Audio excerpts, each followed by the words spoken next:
Assalamualaikum warahmatullahi wabarakatuh. Kembali lagi di channel Radio Horor. Untuk kisah kali ini masih melanjutkan dari kisah yang sebelumnya. Sebuah kisah dari tulisannya Netra Kala, kisah yang berjudul Lebur Sukma. Dan sebelum kita lanjut ke ceritanya, tekan dulu tombol like video ini. Dan jangan lupa tekan juga tombol subscribe channel ini. Nyalakan juga lonceng notifikasinya agar tidak ketinggalan cerita-cerita lainnya dari channel ini. Buat teman-teman yang pengen membaca langsung ceritanya, nanti silahkan saja kunjungi linknya yang nanti akan saya sertakan di kolom deskripsi. Dan buat teman-teman yang pengen mengikuti giveaway serta kirim cerita, bisa hubungi kontak nomor di bawah ini. Sebut nama kalian dan tempat tinggal kalian. Dan seperti apa untuk kelanjutan dari kisah ini? Langsung saja kita masuk ke ceritanya.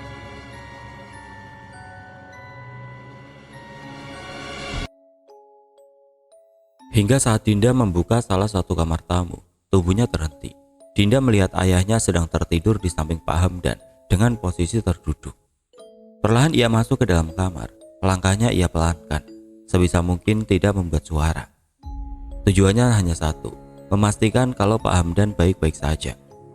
Setelah itu dia akan kembali ke kamar dan menunggu sampai matahari benar-benar muncul dari pembaringan. Saat sudah sampai di pinggiran ranjang, Dinda melihat kalau Pak Hamdan sudah diobati. Di samping tempat tidurnya juga ada beberapa peralatan medis. Ada kelegaan yang timbul di hati Dinda. Setidaknya laki-laki itu masih hidup. Setelah memastikan semua baik-baik saja, Dinda berniat untuk kembali ke kamar. Namun saat hampir mencapai pintu, "Din," panggil Ahmad dari arah belakang Dinda. Dinda menoleh, jantungnya berdebar, tidak berani menatap mata ayahnya. Sejujurnya dia belum siap untuk berinteraksi dengan Ahmad. Jika perkataan Sengkolo benar, maka yang Dinda lihat saat ini hanya mayat hidup yang sedang dikendalikan oleh iblis. "Kamu kenapa, Dok?" tanya Ahmad bangkit dari kursi. Dinda terkesiap. Dia memundurkan tubuhnya beberapa langkah ke belakang. "Dok, sebenarnya ada apa? Kenapa rumah berantakan?" tanya Ahmad penasaran. Dinda menggeleng. "Pergi." Ahmad kebingungan. Dia tidak mengerti dengan apa yang sudah terjadi. Saat terbangun, rumah sudah kacau balau dengan banyak barang yang berserakan di lantai. Awalnya dia mengira ada perampok karena mendapati Dinda dan Mbok Marni memblokade kamar.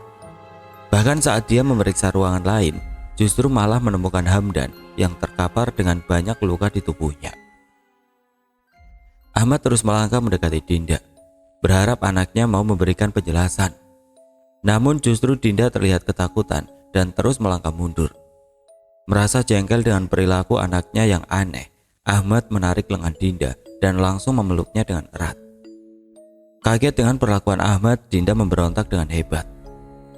"Apa maumu? Tidak sudi aku jadi istrimu," jerit Dinda. "Dok, sadar, sadar," ucap Ahmad semakin mengeratkan pelukannya. Dinda terisak. Dia benar-benar ketakutan dengan manusia yang ada di depannya. Dia tidak bisa membedakan mana Ahmad yang asli dan mana yang dirasuki Sengkolo. "Dok, kamu kenapa?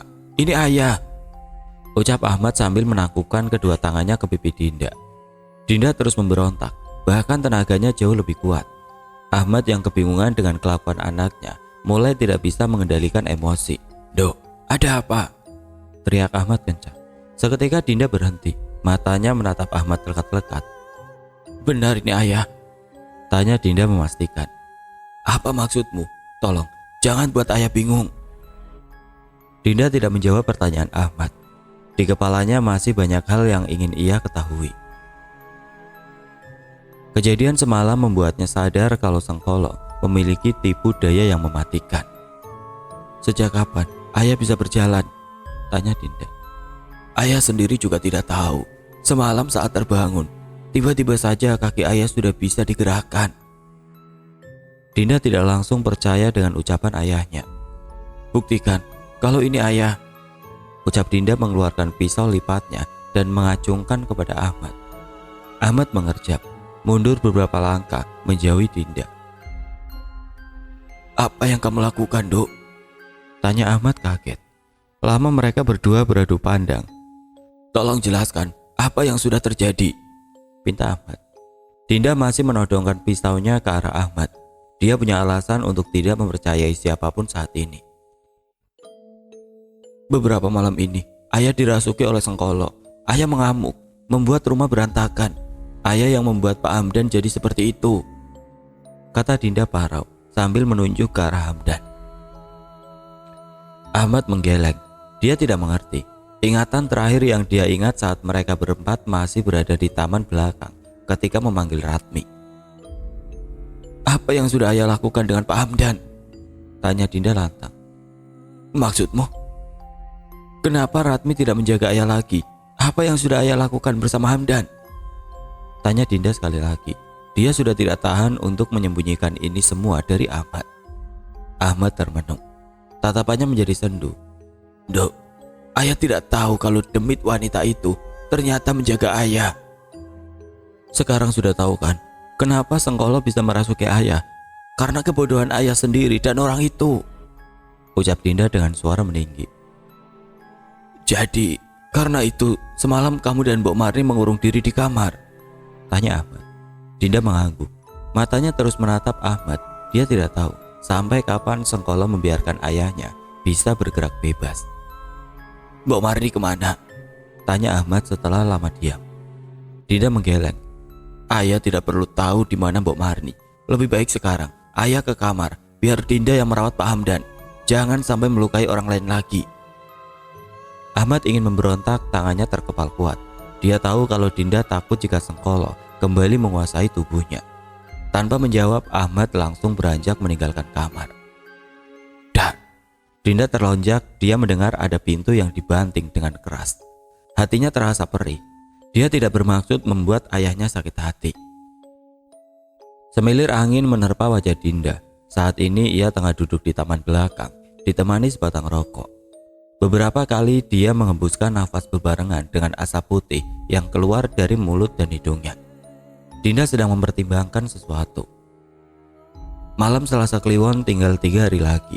Selama itu pula dia harus bertahan sendiri di rumah terkutuk ini. Sungguh, kepala Dinda benar-benar terasa penuh, memikirkan nasib orang-orang yang ada di sekitarnya. Belum lagi dengan kondisi Pak Hamdan, Dinda sempat ingin membawa laki-laki itu ke rumah sakit. Namun setelah mempertimbangkan semua, jauh lebih baik untuk merawatnya di rumah. Tok Ahmad seorang dokter, jadi dia bisa memberitahu Dinda apa yang harus dilakukan. Dinda beranjak, membuang puntung rokok ke tanah, lalu menginjaknya. Keputusannya sudah bulat, dia akan tetap bertahan di tempat ini. Setidaknya sampai Pak Kusno dan Mbok Marni pulang. Sementara itu, di Lembah Pati, desa Seruni, senja sudah menunjukkan dirinya. Sepuhan warna emas menembus rapatnya pepohonan yang ada di Lembah Pati. Terlihat seorang laki-laki tengah duduk di atas bonggol pohon besar. Suasana di sekitarnya begitu temaram, dengan banyak pohon yang sudah ditumbuhi lumut, serta semak belukar yang cukup tinggi. Seolah tempat itu tidak pernah dijangkau oleh manusia. Tidak ada ketakutan di dalam hatinya. Dia pernah ke tempat ini beberapa puluh tahun yang lalu. Namun, seolah alam tumbuh begitu cepat, membuat semua terasa berbeda. Sial, umpat Pak Kusno. Hatinya dirundung kekesalan. Seharusnya dia sudah sampai ke tempat yang dituju beberapa jam yang lalu. Namun seperti ada yang sedang mempermainkannya. Ditariknya bungkusan rokok yang ada di kantung celana, lalu mengambil sebatang, kemudian membakarnya. Cert. Benda putih itu ia hisap dalam-dalam. Kepulan asap rokok terlihat keluar dari celah bibir dan lubang hidungnya. Pak Kusno berharap dengan merokok akan sedikit meredakan emosi dan menjernihkan pikirannya. Bayangkan saja, sudah 5 kali dia berputar-putar di tempat ini. Tiap kali dia memilih jalan yang berbeda, selalu saja muncul kembali di pohon besar ini. Kepalanya mendongak, melihat ujung pohon yang tertimpa cahaya senja. Hatinya terkesiap, kalau malam ini dia tidak menemukan gua itu, nyawa orang-orang yang disayangi bisa hilang kapan saja. Flashback Pak Kusno. Bu, salam untuk Dinda. Ingat, jaga dia. Jangan sampai berbuat nekat seperti kemarin, ucap Pak Kusno. Sudah, jangan pikirkan. Aku tahu apa yang harus aku lakukan. Terlebih dengan sifat Dinda yang mirip sekali dengan Ajeng, timpal Mbok Marni. Saat ini mereka sedang duduk di dalam kamar pavilion yang berada di belakang kediaman Sukmaji. Pak Kusno tengah bersiap untuk pergi ke Lembah Pati sesuai dengan kesepakatan yang mereka buat semalam. Pak Kusno bergerak ke arah almari besar yang ada di samping tempat tidur. Sepintas dia mencari-cari sesuatu. Mbok Marni hanya diam memperhatikan, tidak bertanya apa yang sedang dicari oleh suaminya.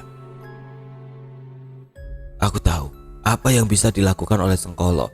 Dia bisa merasuki Ahmad kapanpun dia mau. Bawa ini kemanapun untuk berjaga-jaga, kata Pak Kusno sambil menyerahkan pisau lipat kecil. Mbok Marni menghela nafas panjang. Dia sebenarnya merasa berat melepas suaminya. Dia tahu seperti apa Lembah Pati, bukan perkara hewan buas, tetapi jin yang menghuni tempat itu. Segera kabari kalau sudah sampai. Jaga dirimu, Pak, kata Mbok Marni yang langsung memeluk suaminya. Pak Kusno tidak menjawab, namun membalas pelukan istrinya. Setelah beberapa saat mereka saling melepaskan. Aku berangkat ya, Bu. Jangan main hati dengan tukang sayur keliling, ucap Pak Kusno yang langsung mendapat pukulan keras di lengannya. Sudah, jangan bercanda. Memangnya kamu kambing dibedakin juga doyan, timbal Mbok Marni kesal. Ya berarti kamu kambingnya. Lawang aku doyannya sama kamu, Bu, ucap Pak Kusno yang langsung beranjak cepat menuju ke arah pintu. Saat melihat pandangan Mbok Marni yang sudah melotot mengerikan, Mbok Marni kembali menghela nafas dan beranjak pelan dari sisi tempat tidurnya. Dilihatnya subuh sudah mulai temaram. Sebentar lagi pasti sinar matahari akan muncul dari ufuk timur. Pagi itu Mbok Marni mengantarkan Pak Kusno sampai depan gerbang.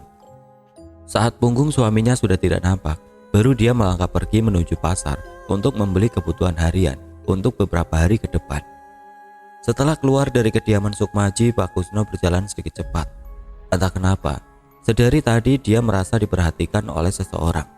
Beberapa kali dia menoleh ke belakang, namun tidak ada seorang pun di sana. Pak Kusno mempercepat langkahnya agar segera sampai ke pinggiran jalan raya. Waktunya tidak banyak. Jarak dari tempat ini ke desa Seruni membutuhkan waktu 7-9 jam dengan menggunakan jalur darat. Jika dia ketinggalan bis, sama saja dengan membuang-buang waktu. Setengah jam lebih Pak Kusno berdiri di pinggir jalan. Sesekali dia memainkan resleting jaket agar angin dingin tidak langsung mengenai lehernya. Entah memang pandangan Pak Kusno yang kurang baik atau kabut yang semakin menebal, dia tidak tahu. Namun matanya terpancang pada sesuatu di ujung jalan. Lama Pak Kusno memperhatikan sosok yang berdiri menatap ke arahnya. Dia kira itu adalah tetangganya yang sedang berolahraga. Hingga saat Pak Kusno berkedip, sosok tersebut sudah menghilang. Hati Pak Kusno mencelos. Dia menyadari sesuatu. Waktumu tidak banyak, ucap suara tepat di belakangnya. Brengsek, umpat Pak Kusno yang kaget sampai jatuh terjengkang ke jalan beraspal. Kenapa kamu di sini? Pulang, kata Pak Kusno mengusir Ratmi agar segera pulang ke rumah. Sudah, tidak perlu. Anak laki-laki itu dan temannya membuat aku lepas dari ikatannya Sukmaji, kata Ratmi pelan dengan kepala menunduk. Apa maksudmu? Siapa yang melepaskan? Kata Pak Kusno kebingungan. Hamdan, kata Ratmi seketika menghilang dari pandangan.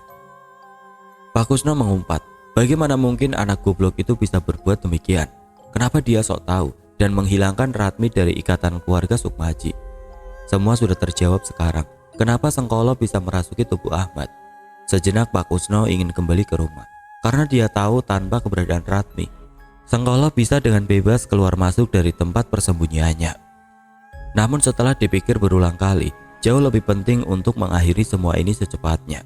Maka Pak Kusno tetap melanjutkan perjalanan menuju Lembah Pati. Beberapa jam berlalu, kini Pak Kusno berada di dalam bis yang mengantarkannya menuju desa Seruni.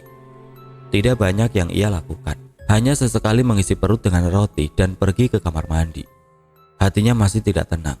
Beberapa kali Pak Kusno mencoba memberikan kabar dan bertanya bagaimana keadaan rumah, namun tidak ada jawaban sama sekali. Pak, depan berhenti ya, kata Pak Kusno kepada kernet yang berdiri tidak jauh dari tempat duduknya. Beneran Pak, berhenti di sini. Tidak ada lanjutan lagi loh, ucap si kernet kebingungan. Sudah, bukan urusan kamu. Saya mau turun di mana? Kata Pak Kusno sewot. Merasa kesal dengan ucapan Pak Kusno, si kernet langsung meminta sopir untuk menurunkan laki-laki tua itu di pinggir jalan. Setelah turun dari bis, Pak Kusno memperhatikan sekitarnya. Sejauh mata memandang, tidak melihat satupun pemukiman, bahkan kendaraan yang lewat hanya segelintir. Warung makan pun hanya beberapa, itu pun jaraknya berjauhan. Pak Kusno masih melihat sekeliling. Seingatnya jalan masuk desa Seruni ada di sekitar sini. Namun yang nampak hanya pepohonan tinggi dengan semak belukar yang rapat. Beberapa kali Pak Kusno berjalan mondar-mandir mencari jalan masuk menuju desa Seruni. Namun tetap saja dia tidak menemukannya. Pikirnya saat ini dia takut jika salah turun dan sialnya tidak ada bis yang akan lewat sampai esok hari. Terpaksa Pak Kusno berjalan menuju ke salah satu warung makan. Mungkin di sana dia bisa mendapatkan tumpangan atau tukang ojek. "Bu, kopi hitamnya 1 ya," pinta Pak Kusno. Saat sudah duduk di salah satu bangku di dalam warung, ibu pemilik warung mengiyakan permintaan Pak Kusno dan langsung membuat pesanannya. Pak Kusno mengedarkan pandangan. Warung itu tidak terlalu besar, hanya ada beberapa pengunjung. 2 orang di sudut sedang makan dan 1 orang di sudut lainnya dekat dengan jendela. "Monggo Pak," ucap ibu pemilik warung sambil meletakkan secangkir kopi. "Matur nuwun, maaf, kalau desa Seruni lewat mana ya Bu?" tanya Pak Kusno, sembari mengambil cangkir kopi yang masih mengepul. Sejenak Pak Kusno melihat perubahan ekspresi dari ibu pemilik warung. Wanita parubaya itu terlihat bingung sekaligus penasaran. "Ada acara apa Pak? Mau pergi ke desa Seruni?" tanya ibu pemilik warung. "Oh, ada urusan keluarga. Dulu sekali saya pernah ke sana, tapi saya lupa letak jalan masuknya," kata Pak Kusno. "Sebentar Pak, mungkin Mas Aryo bisa membantu," ucap ibu itu sambil melangkah pergi menuju laki-laki yang sedang duduk di dekat jendela. Pak Kusno diam memperhatikan. Mereka sekarang sedang membicarakan sesuatu. Setelah beberapa saat, ibu pemilik warung kembali ke arah Pak Kusno diikuti oleh laki-laki itu. "Ini Mas Aryo, mungkin dia bisa membantu Bapak pergi ke desa Seruni," ucapnya dan langsung pergi meninggalkan mereka. "Kusno," kata Pak Kusno memperkenalkan diri. "Aryo, tadi Bu Sumi bilang Bapak mau pergi ke desa Seruni," tanya Aryo lugas. "Iya Mas, saya dahulu pernah ke sana, tapi sepertinya salah turun bis," kata Pak Kusno sambil nyengir dan garu-garu kepala. "Desa Seruni ada di balik bukit ini Pak. Kebetulan saya warga sana. Kalau Pak Kusno mau, bisa saya antar. Tapi ada ongkosnya ya," ucap Aryo sambil nyengir. "Oh ya gampang itu. Mas Aryo sudah makan. Kalau belum, makan dulu. Sekalian saya yang bayar nanti," kata Pak Kusno tersenyum lega. "Wah kebetulan belum Pak," kata Aryo tanpa malu-malu. Aryo sendiri memiliki perawakan tinggi dengan kulit gelap, rambut coklat kemerahan, serta badan yang kekar. "Ya sudah, makan dulu sepuasnya, baru kita berangkat ya," ucap Pak Kusno. Tanpa menunggu lama, Aryo langsung memesan makanan kepada Bu Sumi. Pak Kusno yang melihat porsi Aryo terkekeh senang. Dia suka sekali melihat orang yang makan begitu lahap. "Pelan-pelan, saya nggak buru-buru kok," kata Pak Kusno. "Pak Kusno mau ke desa Seruni ada keperluan apa Pak?" tanya Aryo setelah menelan nasi yang dia kunyah. Sejenak Pak Kusno ragu, tetapi mengingat anak muda di depannya itu warga desa Seruni, mungkin bisa sedikit membantu. "Saya mau ke Lembah Pati," ucap Pak Kusno pelan. Tiba-tiba saja Aryo tersedak nasi yang dia kunyah, sehingga Pak Kusno menepuk punggungnya dan memberikan air minum. "Beneran Pak? Pak Kusno tahu kan itu tempat apa?" tanya Aryo kaget. Pak Kusno menghela nafas. Benar dugaannya, anak muda ini pasti tahu tentang Lembah Pati. "Saya tahu, ada masalah di keluarga saya dan harus diselesaikan di tempat itu." Mendengar ucapan Pak Kusno, Aryo menelan ludah. Di pikirannya saat ini, orang tua yang ada di depannya sedang merencanakan untuk melakukan pesugihan. Aryo sedikit mendekatkan kepalanya ke arah Pak Kusno. "Bapak mau pesugihan?" tanya Aryo polos. Mendengar pertanyaan Aryo, justru Pak Kusno tergelak. Bibirnya tersungging senyum. "Kalau cuma beli kepalamu saja, tanpa pesugihan pun aku mampu." Sekali lagi Aryo menelan ludah. Ada ekspresi ketakutan di wajahnya. Pak Kusno yang menyadari itu, buru-buru mengambil gelas kopi dan segera meminumnya. "Kamu dari desa Seruni kan? Kalau begitu, kenal dengan Ki Dayat?" tanya Pak Kusno. "Loh, Pak Kusno kenal sama Ki Dayat?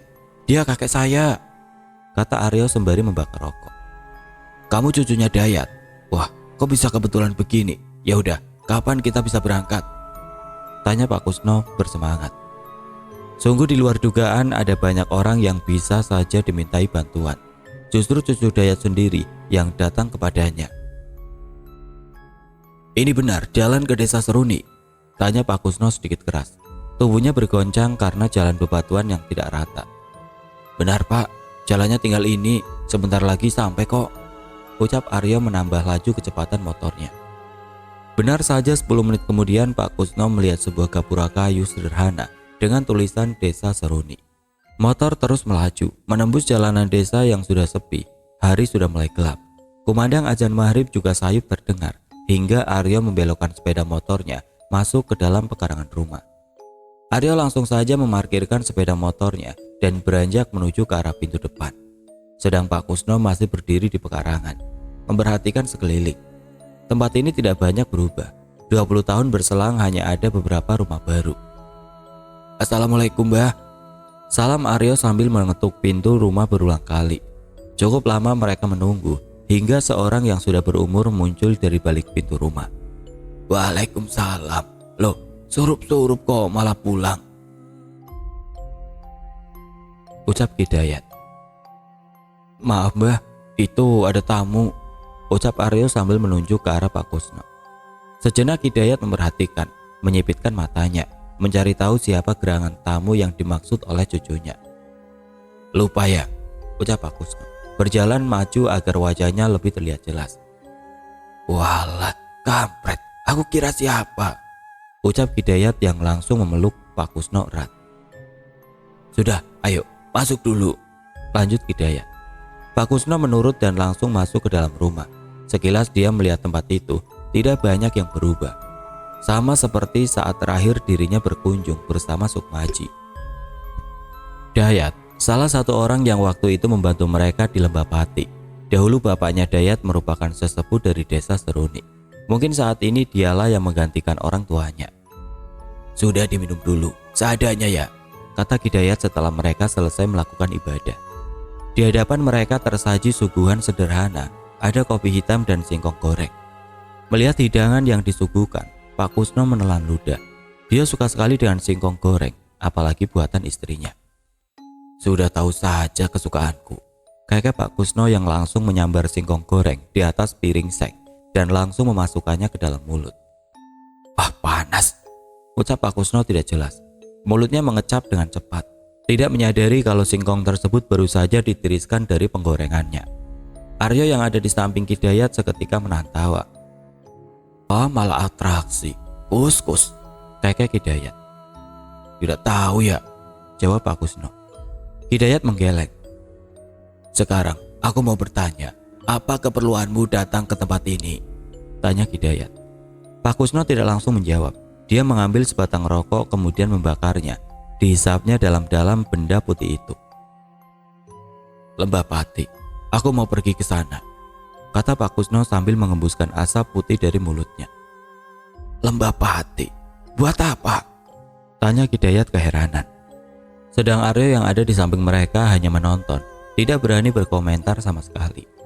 Dia tahu Lembah Pati merupakan tempat yang dikeramatkan di desanya. Cucuku ya, cucuku diincar oleh peliharaannya Sukmaji, kata Pak Kusno gamblang. Sebentar, bukannya ritual itu sudah dilakukan?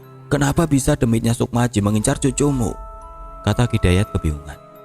Lantas Pak Kusno menceritakan semua yang sudah terjadi, dari semenjak kepulangan mereka dari Lembah Pati hingga kembalinya Dinda ke rumah Sukmaji.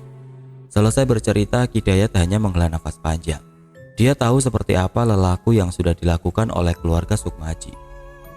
Kalau memang benar ritual lebur sukma sudah tidak berfungsi, maka satu-satunya jalan untuk menyelamatkan anak dan cucu Sukmaji hanya dengan membakar demit itu. Sebentar Gus, aku masih belum mengerti. Kenapa bisa Sengkolon merasuki Ahmad? Harusnya bocah laki-laki itu dijaga oleh Ratmi. Kalau ritual lebur sukma rusak, seharusnya tidak berpengaruh kepada Ahmad kan?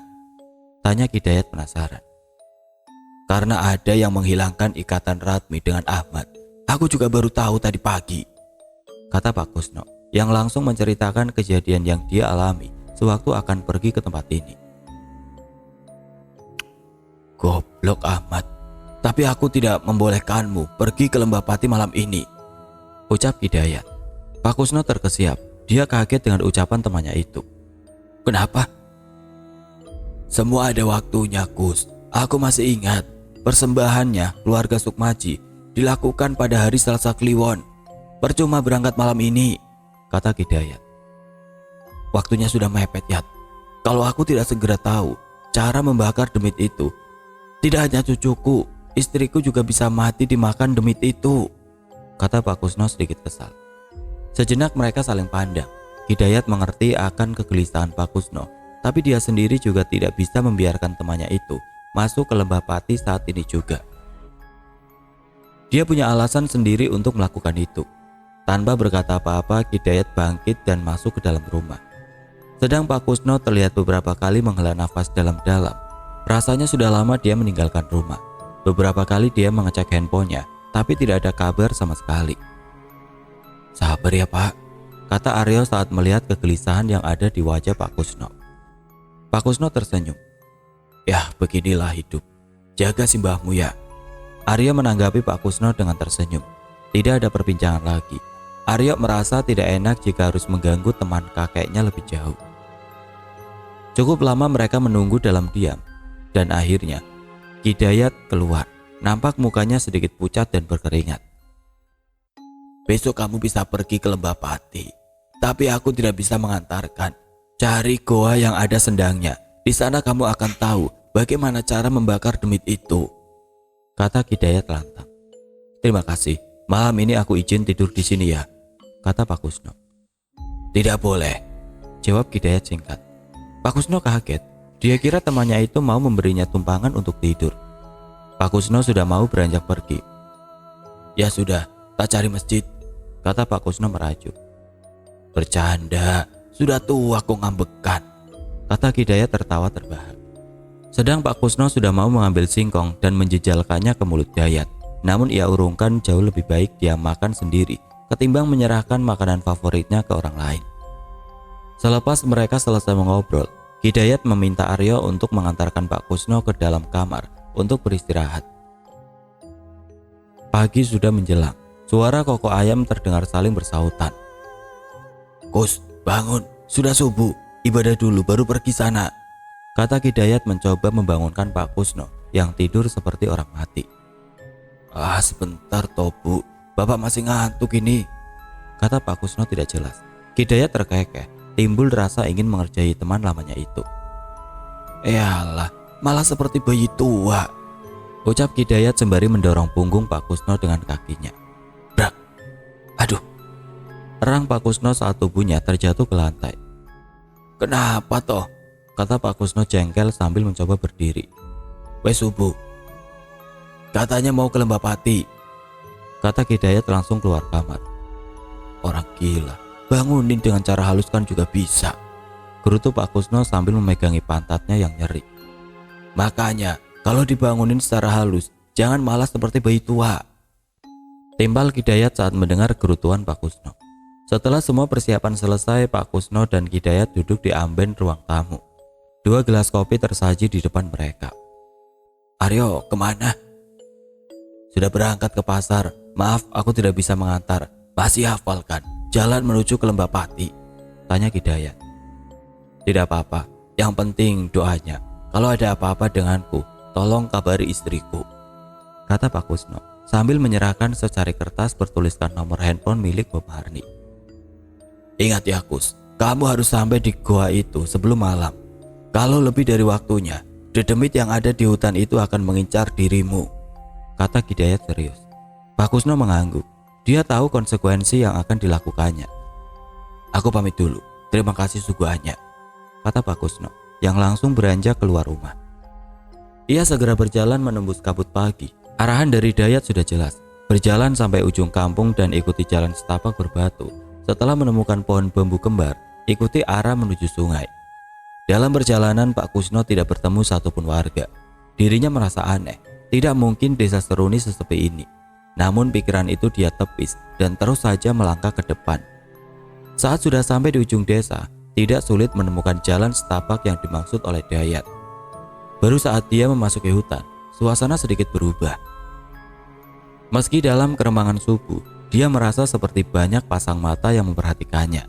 Awalnya Pak Kusno ragu, namun ketika teringat dengan Dinda, hatinya kembali mantap dan terus berjalan menuju Lembah Pati. Sudah beberapa jam Pak Kusno berjalan. Sejenak dia berhenti, melihat sinar mentari yang mulai menembus pepohonan. Kini di sekitarnya, pohon kian rapat. Semak-semak juga tumbuh dengan subur, seolah tempat ini tidak pernah dijamah oleh manusia. Sadar dari lamunan, Pak Kusno kembali melangkah. Namun, seketika dia kembali berhenti. Ada sesuatu yang bergerak di depannya. Nafas Pak Kusno memburu. Jantungnya berdetak keras saat mengetahui benda apa yang membuat semak-semak di depannya bergerak. Ketak. Terdengar suara ranting yang diinjak sesuatu. Pak Kusno mencoba menguasai kesadarannya. Dia mundur perlahan sebisa mungkin, menjaga jarak dengan makhluk yang baru saja muncul di depannya. Kini tepat di depan Pak Kusno dengan jarak 10 meter, seekor harimau sebesar anakan sapi tengah berdiri menghalangi jalannya. Pak Kusno hanya diam, tidak mau mengagetkan hewan buas itu. Pelan sekali dia melangkah ke belakang. Namun sialnya si harimau seperti mengetahui keberadaannya. Hewan buas itu menolehkan kepalanya menghadap ke arah Pak Kusno. Pak Kusno menelan ludah. Kalau berurusan dengan dedemit dia masih berani melawan. Namun jika berhadapan dengan harimau, nyalinya juga akan menciut. Lama mereka beradu pandang, Pak Kusno melihat mata kuning dan taring panjang yang mencuat dari bibir hewan buas itu. Belum lagi suara geraman yang ditimbulkan olehnya. Hingga tiba-tiba saja hewan itu berbalik dan masuk kembali ke dalam hutan. Seketika Pak Kusno menghela nafas lega. Tidak terasa kakinya juga gemeteran. Bahkan tubuhnya sudah basah oleh keringat. Setelah tenang, Pak Kusno kembali melangkah. Namun saat melewati tempat di mana harimau tadi berdiri, dia merasa ada yang aneh. Sedari tadi di jalan yang ia lewati sedikit becek dan pasti meninggalkan jejak kaki. Di tempat ini pun sama. Berulang kali dia mencari jejak harimau tersebut, namun dia tidak mendapati satupun jejak kaki. Pak Kusno kemudian melihat ke arah semak-semak di mana harimau itu muncul dan pergi. Sama halnya dengan tidak ada bekas tapak kaki. Semak-semak itu tidak ada yang rusak, bahkan nampak tidak tersentuh. Sial, ucap Pak Kusno. Pantas saja hewan itu tidak menerkamnya. Ternyata yang dia lihat merupakan salah satu dedemit yang menghuni hutan itu. Seketika bulu kuduk Pak Kusno meremang. Perasaannya menjadi tidak tenang. Dengan kondisi sepagi ini saja dia sudah melihat sosok yang menurutnya mengerikan. Bagaimana jika berada jauh di dalam hutan? Ingat dengan pesan Dayat jika ia harus menemukan goa sebelum malam, Pak Kusno kembali melangkah. Patokannya saat ini adalah pohon bambu kembar. Lama Pak Kusno berjalan, jauh lebih masuk ke dalam hutan. Sesekali dia melintasi area berkabut. Namun, karena cahaya matahari bersinar cerah, jadi dia masih bisa melihat dengan jelas. Sudah lama sekali Pak Kusno melangkah, botol air yang ia bawa juga hampir habis. Namun ia tidak kunjung menemukan pohon bambu yang dimaksud oleh Dayat. Sepintas ia memperhatikan sekitar, maju untuk melihat batang pohon yang menjulang tinggi. Kesadarannya muncul, dirabanya batang pohon yang sudah berlumut itu. Tidak mungkin ada pohon bambu sekitar tempat ini, kata Pak Kusno lirih. Segera setelah itu Pak Kusno duduk bersila, dia menajamkan batinnya, membaca beberapa doa yang dia tahu, berharap mendapatkan petunjuk dari Tuhan. Terdengar suara cekikikan wanita tidak jauh dari tempatnya bersila. Namun Pak Kusno masih diam tidak menanggapi. Buka matamu, perintah sosok itu dengan suara parau. Spontan Pak Kusno membuka matanya. Kini dia melihat di depannya tengah berdiri sosok perempuan bungkuk dengan rambut putih. Wajah keriput serta memiliki taring di kedua ujung bibirnya. Apa kepentinganmu? Tanya sosok tersebut. Lembah Pati, jawab Pak Kusno singkat. Sosok tersebut tersenyum memamerkan taringnya. Waktumu sampai maghrib. Tidak ketemu, tidak akan bisa kembali dari tempat ini, ucapnya parau dan langsung menghilang dalam sekedipan mata. Pak Kusno segera berdiri, kepanikan hinggap di batinnya. Maghrib sebentar lagi datang, tetapi dia masih belum menemukan goa yang dimaksud. Bajingan kau Sukmaji, umpat Pak Kusno sambil membuang puntung rokok yang dipeganginya ke tanah, lalu menginjaknya dengan kasar. Rasa marah pada Sukmaji tiba-tiba saja muncul di hatinya. Jika saja keluarga itu tidak melakukan ritual sesat, pasti semua ini tidak terjadi. Apa yang harus aku lakukan?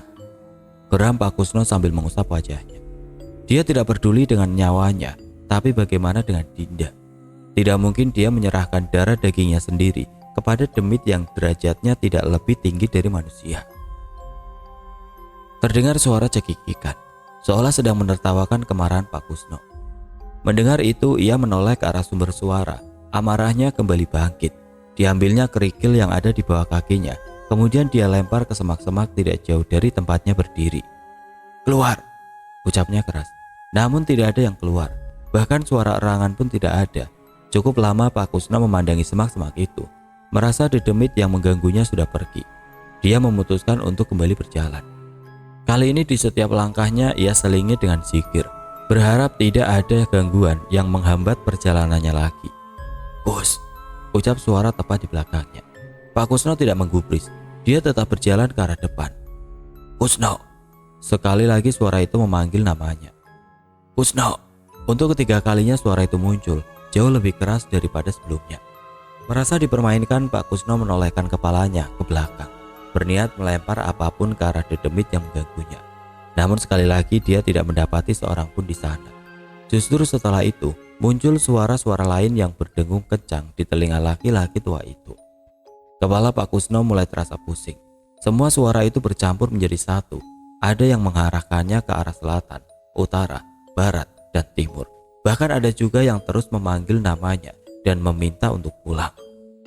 Pak Kusno menutup mata. Tangannya ia taruh di kedua telinga, berharap bisa mengurangi suara-suara yang membingungkan itu. Luruskan niatmu, Kus. Seketika Pak Kusno membuka mata. Dia mengenali suara itu. Aji, ucap Kusno lirik. Pandangannya menoleh ke segala arah, mencari sosok Sukma Haji.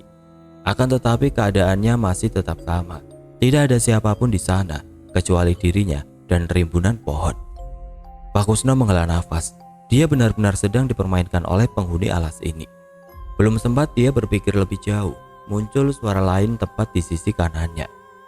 Serak, duk, duk, duk. Terdengar suara langkah kaki yang sedang menginjak ranting dan dedaunan. Pak Kusno geram sekali. Dia sama sekali tidak takut dengan dedemit penunggu alas ini. Keluar, teriak Pak Kusno. Suaranya bergaung ke segala arah, namun tetap saja tidak ada satupun dari mereka yang keluar. Lama Pak Kusno menunggu, hingga Mbah, terdengar suara tepat di samping Pak Kusno. Dia terlonjak hebat, sampai-sampai tubuhnya jatuh di atas tanah. Tawa sosok itu saat melihat Pak Kusno terjengkang. Kampret, umpat Pak Kusno memegangi dadanya yang terasa ngilu. Mbah, ayo main, ucap sosok itu dengan senyum mengerikan. Pak Kusno menelan ludah. Tepat di depannya ada sosok anak laki-laki. Kondisinya sungguh memprihatinkan. Pakaiannya compang-camping, berwarna kecoklatan seperti memiliki noda kusam tepat di tengah dadanya. Kulit bocah itu sepucat mayat. Matanya sendu, dari lubang hidung dan telinganya keluar darah segar. Sepersekian detik Pak Kusno diam, terhipnotis dengan sosok yang dia lihat. Sudah mau maghrib, pulang sana, bicarain si mbokmu nanti, kata Pak Kusno mencoba mengusir dedemit yang ada di depannya. Bukan malah pergi, anak laki-laki itu justru tersenyum, membuat bulu kuduk Pak Kusno berdiri kuat. Bibir bocah itu tertarik hingga di ujung pipi, kemudian dalam sekejap senyum itu menghilang. Simba mau kemana? Aku ikut Simba ya, ucap bocah itu sambil melompat-lompat. Lembah Pati, ucap Pak Kusno singkat. Seketika wajah bocah itu menjadi ketakutan. Ih, banyak demit, menakutkan, menakutkan, ucap bocah itu sambil geleng-geleng kepala. Pak Kusno tidak menggubris. Setelah tenang dia kembali beranjak, berniat meneruskan perjalanan. Beberapa kali dia menemukan percabangan jalan. Sial, ucap Pak Kusno panik karena waktu yang sudah semakin mepet. Tidak ke situ, jalannya di sisi kiri, ucap suara anak kecil tepat di belakangnya. Pak Kusno kembali menoleh. Ternyata dari tadi bocah itu terus mengikutinya.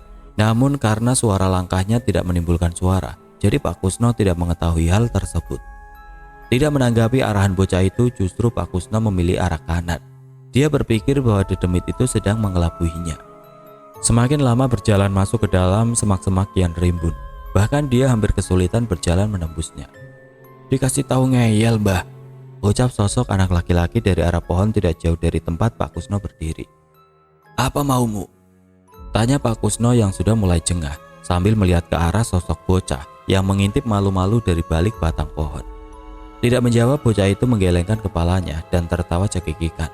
Kemudian dia menunjuk ke arah berlawanan dengan jalan yang dituju oleh Pak Kusno. Sejenak Pak Kusno melihat ke depan, kemudian ke arah yang ditunjuk oleh dedemit itu.